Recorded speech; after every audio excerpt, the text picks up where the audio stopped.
che spiove adesso all'interno dell'area di rigore, si alza un campanile, Schavagher prova a pulire l'area di rigore, attenzione alla conclusione dal limite della numero 9, poi il tap-in in fuorigioco da parte di Matilde De Muri, aveva segnato il Veneto ma è tutto fermo.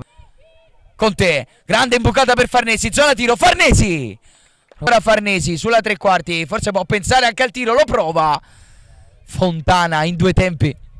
Prova ad andare via Owimet, raddoppio anche di Mileto, De Muri prende il fondo, De Muri in area, De Muri dietro per la conclusione, il gol del Veneto che va in vantaggio. Conclusione che dovrebbe essere stata di Menini alla maglia numero 14 e dunque 1-0 per le ragazze di Semenzato. Calcio di punizione pericoloso. Si batte con Conte!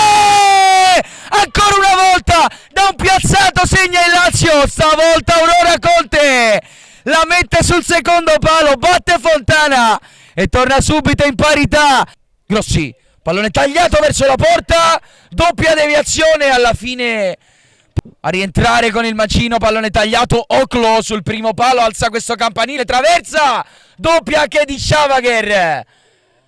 Altra chance clamorosa. Menini sul destro, propone il cross a rimorchio dietro De Muri e Leves Conte.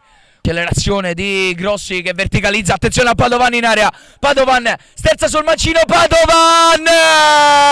Eccolo il 2-1 del Lazio, lo segna Martina Padovan. Muri che è più veloce di Mileto, De Muri in area di rigore, De Muri pallone dietro per Tollardo, frenata alla fine il gol di Tollardo, può puntare dal lato corto, sterza sul macino, De Muri, Levis Conte sbagliando onestamente, c'era il calcio di punizione netto per il Lazio, riparte per il Veneto con De Muri in area, De Muri sul primo palo, dopo i due assist arriva anche il gol di Matilde De Muri, 3-2 per il Veneto.